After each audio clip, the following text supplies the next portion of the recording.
Alhamdulillah, Alhamdulillah wassalatu wassalamu ala Rasulillah Muhammad ibn Abdullah wa ala alihi wa sahbihi wa mawalah, amma ba'd. Nawaitu ta'allum wa ta'lim wal ifada wal istifadah wan nafa' wal intifa' lillahi ta'ala. Rabbi shrah li sadri wa yassir li amri wahlul 'uqdatam min lisani yafqahu qawli, amin ya rabbal alamin. Ikhwatul iman, jamaah sekalian, Bapak Ibu yang semoga senantiasa dirahmati oleh Allah, mari kita senantiasa bersyukur kepada Allah Subhanahu wa taala. Siang hari ini diberikan oleh Allah kemudahan untuk terus bisa melaksanakan ibadah, yakni ibadah salat zuhur berjamaah di Masjid An-Nahl ini. Begitu juga ibadah puasa di bulan Ramadan sebagai primadona di bulan ini. Dan kita berharap puasa kita menjadi puasa yang benar-benar menjadikan kita orang-orang yang bertakwa, sebagaimana firman Allah Subhanahu wa taala, ya ayyuhalladzina amanu kutiba alaikumusiyam kama kutiba alal ladzina min qablikum la'allakum tattaqun. Wahai orang-orang yang beriman, diwajibkan terhadap kalian berpuasa di bulan Ramadan ini sebagaimana diwajibkan kepada orang-orang sebelum kalian, la'allakum tattaqun, agar kalian menjadi orang-orang yang senantiasa bertakwa kepada Allah Subhanahu wa taala. Bapak Ibu jamaah Masjid An-Nahl yang semoga senantiasa dirahmati oleh Allah, sebagaimana kita umat-umat sebelum kita juga diberikan ketentuan yaitu berpuasa, namun bersyukur kita sebagai umat Muhammad, aturan syariat berpuasa ini tidaklah serumit di zaman-zaman sebelumnya.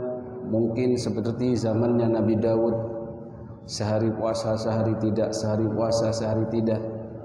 Atau juga di zaman-zamannya Bani Israel, yang mana puasanya tidak hanya menahan dari lapar dan haus saja, tetapi juga menahan dari perkataan untuk tidak bicara.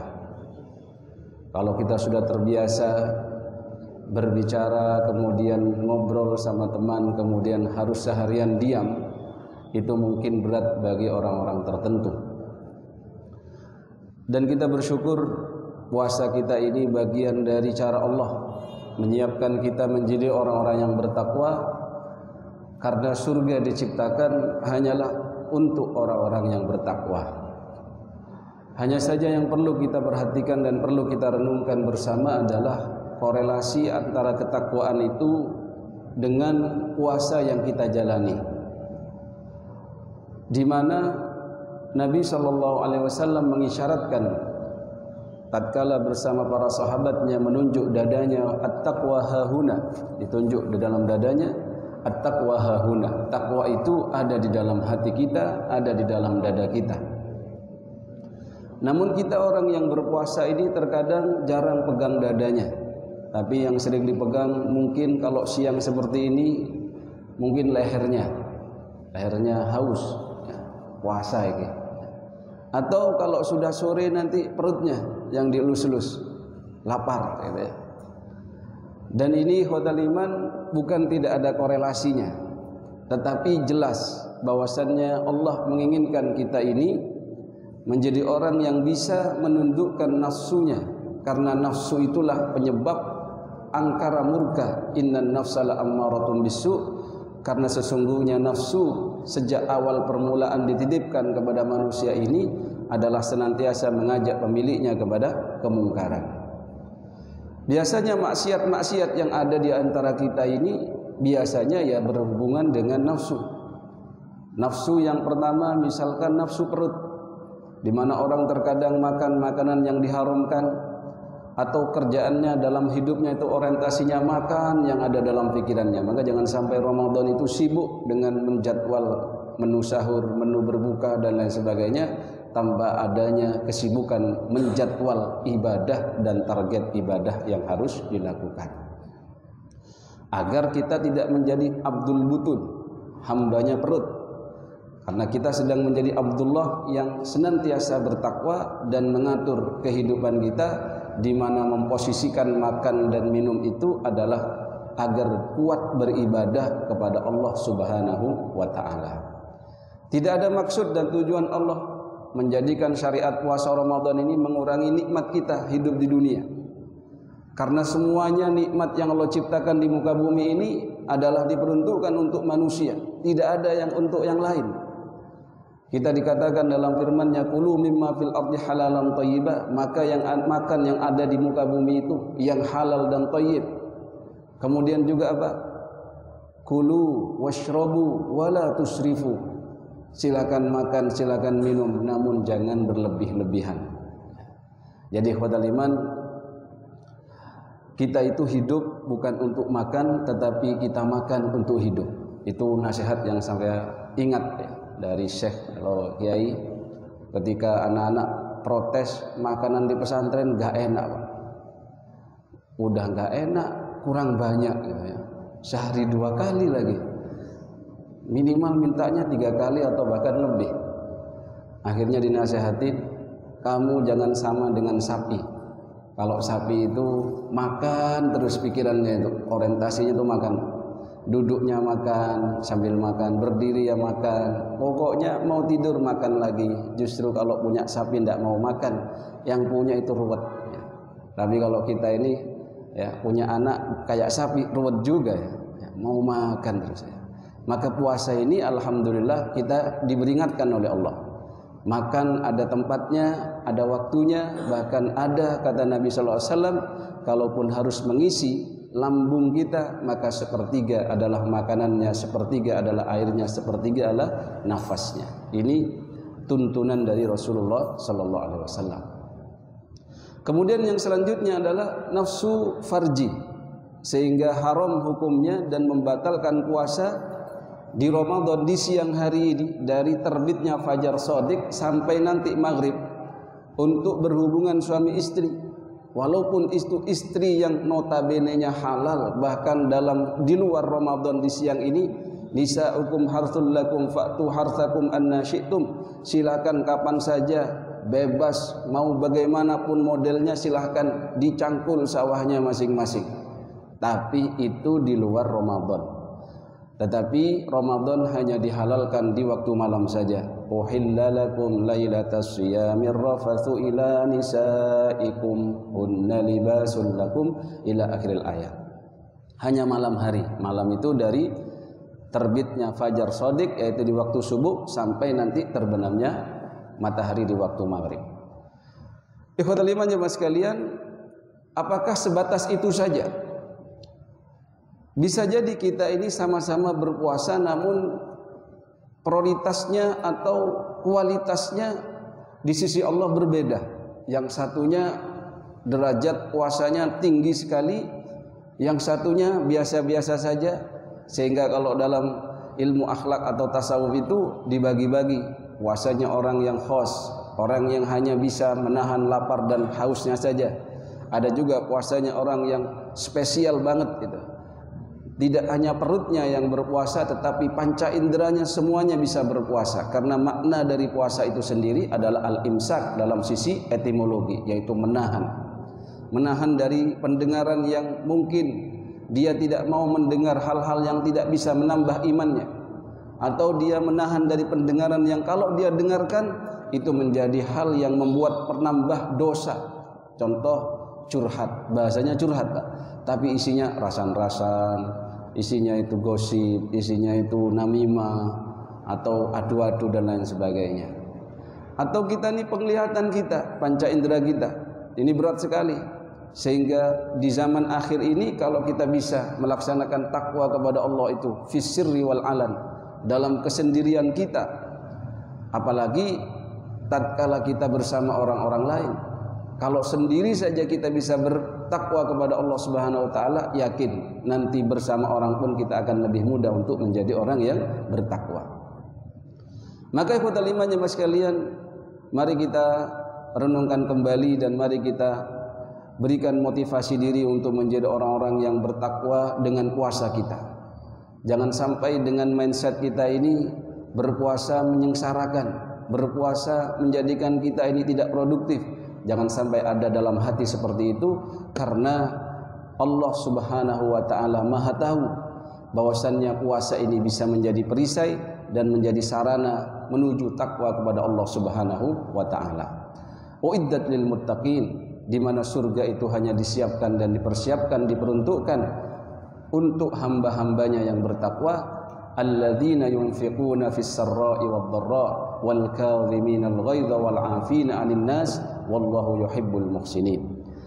Yaitu orang yang senantiasa menginfakkan hartanya di waktu sehat, di waktu sakit, karena beda kualitasnya orang berinfak di waktu sehat dan di waktu sakit.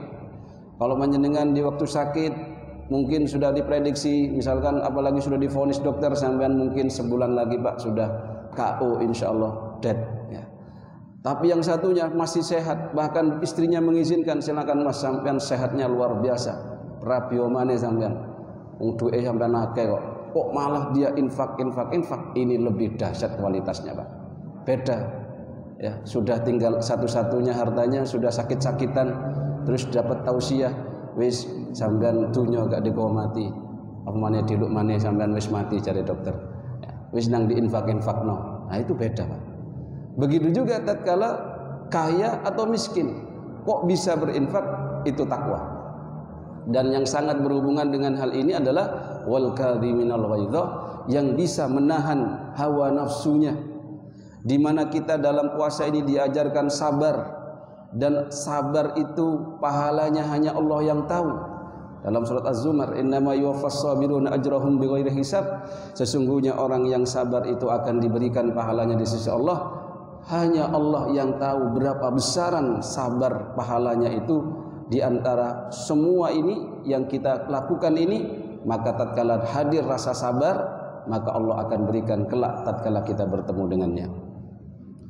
Kemudian ikhwatal iman jemaah sekalian, mari kita motivasi lagi diri kita, bahwasannya puasa ini bukan hanya untuk menahan lapar, dahaga saja, tetapi bagaimana emosi kita, bagaimana sifat-sifat dalam hati kita menjadi orang-orang yang benar-benar bisa menahan diri kita dari hal-hal yang bisa menyebabkan kita bermaksiat kepada Allah Subhanahu wa ta'ala.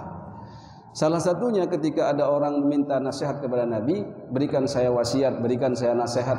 Nabi memberikan wasiat dan nasihat, la taghdab, la taghdab, la taghdab, diulang-ulang sampai berkali-kali. Maksudnya apa? Jangan marah, jangan marah, jangan marah. Karena biasanya kalau orang marah itu gak terkontrol emosinya, bahkan bisa membanting sana sini, HP-nya sendiri dibanting, lalu dia baru sedih setelahnya. HP-nya istrinya dibanting. Begitulah orang kalau sudah marah. Sehingga dikatakan lasa syadid bisur'ah. Tidaklah orang yang kuat itu adalah orang yang kalau gulat menang terus. Innamas syadidu, karena sesungguhnya yang orang yang dikatakan kategori kuat itu adalah mayyamliku nafsahu indal ghadab, yaitu mereka yang memiliki dirinya tatkala dia marah, apalagi posisinya bisa marah, Pak. Misalkan panjenengan suami itu paling bisa marah, Pak. Kenapa? Ya namanya status sosialnya lebih tinggi. Mau ngomel bisa suami itu. Misalkan panjenengan mau ngomel setengah jam bahkan lebih dari istri, kalau ngomel bisa saja. Apalagi panjenengan yang mencari nafkah, panjenengan juga yang memberikan semua kebutuhan hidup keluarga. Tinggal ngomel saja, kon wis tak gedekno sampai lemu ngene, pokoknya bisa, Pak. Status sosial panjenengan lebih tinggi. Tapi kok panjenengan itu lebih bisa menahan dirinya. Mau ngomel diam saja, atau mau marah langsung pergi ke masjid, cari yang ada AC-nya, di situ tinggal di situ, baru pulang gitu. Setelah reda atau ditinggal sholat. Bahkan kalau dalam Islam itu kalau kita sedang marah, kalau kita sedang berdiri silahkan duduk. Kalau sedang duduk marah silahkan tiduran. Insya Allah marah-marah sambil tiduran itu berat. Coba saja nah. Itu memang anjurannya. Sulit, Pak, marah-marah sambil tiduran. Kok masih pengen marah tiduran? Saking hebatnya dia. Silahkan ambil wudhu, sholat.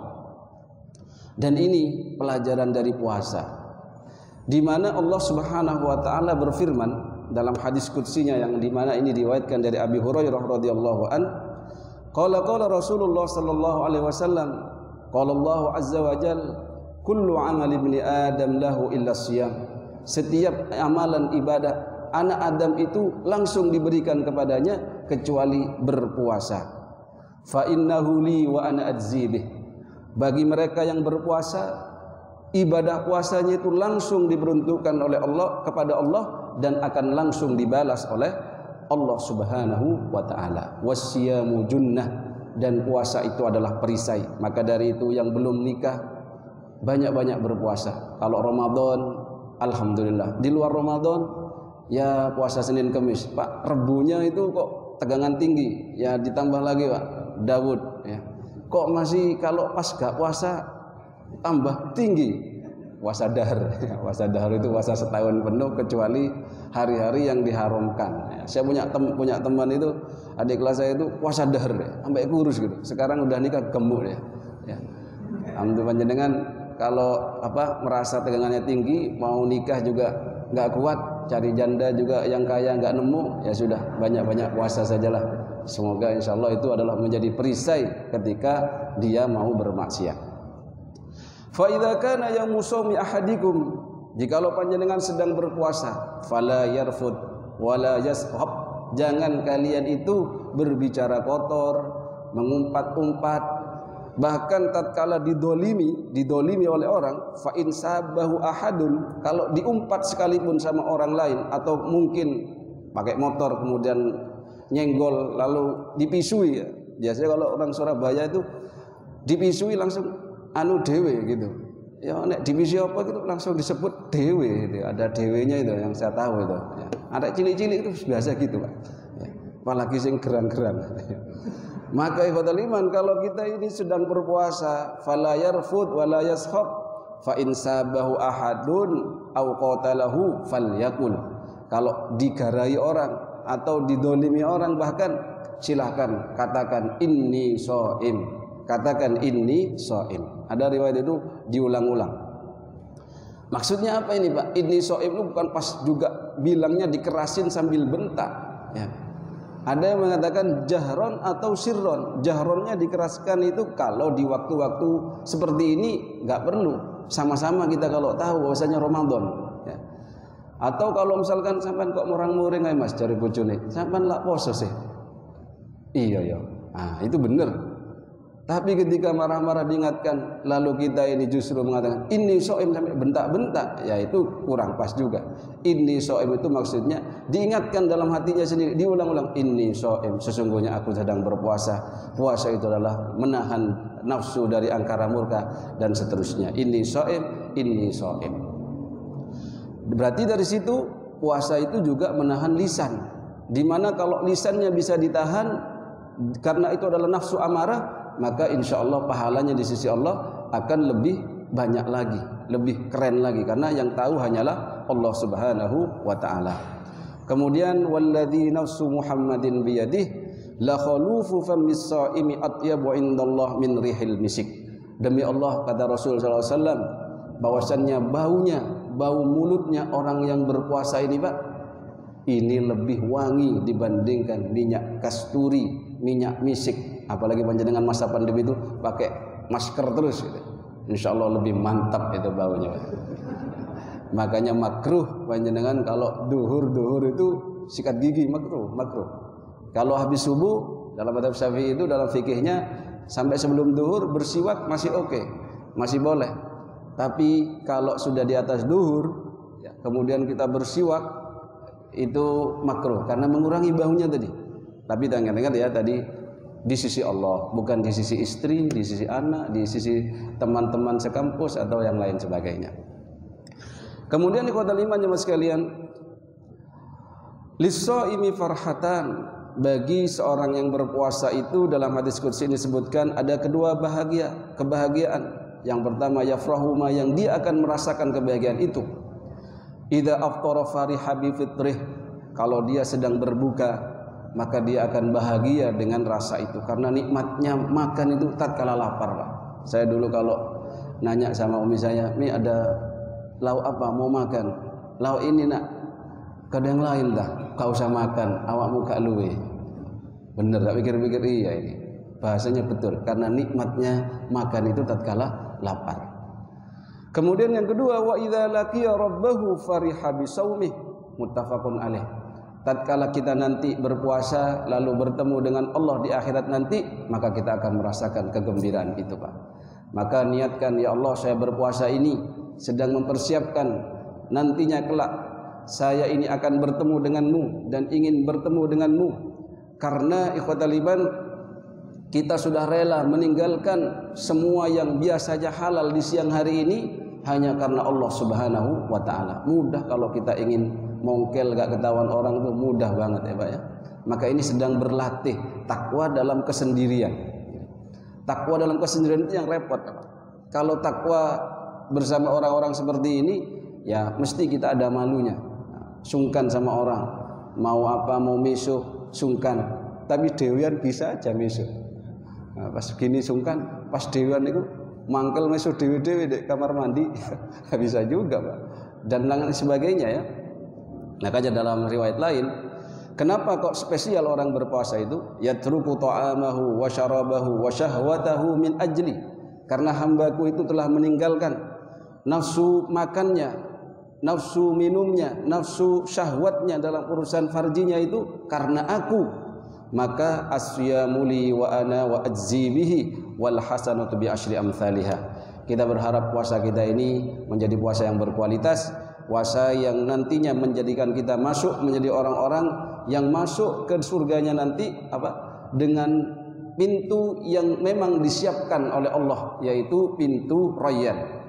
Diriwayatkan dari Sahal bin Sa'ad radhiyallahu an, Nabi sallallahu alaihi wasallam qala inna fil jannati baban yuqalu lahu Rayyan. Sesungguhnya di surga itu ada pintu yang diberi nama Rayyan. Ini khusus, Pak, spesial ya. Khusus bagi mereka yang siapa? Yadkhulu minhu shaimun yaumal qiyamah. Yang mana masuk ke dalam pintu ini adalah hanya bagi orang-orang yang berpuasa. Panjenengan kira gampang berpuasa ini? Sulit juga, Pak. Sulit. Kalau kita lihat orang perempuan makan minum di waktu siang ini ya, oh kita bisa berhusnudzon, oh mungkin sedang haid, sedang ini dan itu, sedang menyusui. Ini laki dempal makan gitu, tidak puasa, rokokan nyantai gitu, siang-siang ketahuan dilihat orang. Lah ini kan kita mau husnudzon gimana ya? Tapi itu urusan dia sama Allah. Kita tidak usah bersibuk-sibuk diri untuk bersuudzon kepada saudara kita. Mungkin masih ada belum mendapatkan hidayah, atau mungkin ada sakit yang lain-lain sebagainya. Ikhwatal iman jemaah sekalian, maka kita berharap kita bisa masuk ke dalam surga Allah Subhanahu wa taala yang dikatakan tadi Rayyan, yaitu pintu yang disiapkan bagi mereka la yadkhulu minhu ahadun ghairuhum, yang mana tidak boleh masuk melalui pintu ini kecuali adalah orang-orang yang berpuasa. Yuqal ainas shaimun, di mana dipanggil-panggil, pintu ini memanggil-manggil, siapa? Mana orang-orang yang dulunya berpuasa? Fayaqumun, lalu orang-orang yang merasa berpuasa ini la yadkhulu minhu ahadun ghairuhum, masuk dari situ. Fa idza dakhalu, kalau sudah masuk semuanya, uliqa falam yadkhul minhu ahad, muttafaqun alaih. Maka kalau sudah masuk semuanya orang yang puasa itu, maka ditutup pintunya dan tidak bisa masuk lagi kecuali mereka yang sudah masuk tadi, yaitu orang-orang yang berpuasa. Semoga hal ini bisa membuat kita semakin bersemangat memperbaiki kualitas puasa kita menjadi puasa yang lebih baik lagi dan terus lebih baik lagi, di mana dengan puasa ini kita bisa menjadi semakin sabar, bisa menjadi semakin ghaddul basar, bisa menundukkan pandangan kita, atau bisa menjaga lisan kita, karena ini memang salah satu tujuan disyariatkannya ibadah puasa. Mohon maaf atas segala kekurangan, semoga menjadi ilmu yang manfaat bagi khususnya bagi yang menyampaikan. Subhanakallahumma wa bihamdika asyhadu an la ilaha illa anta nastaghfiruka wa natubu ilaik. Wassalamualaikum warahmatullahi wabarakatuh.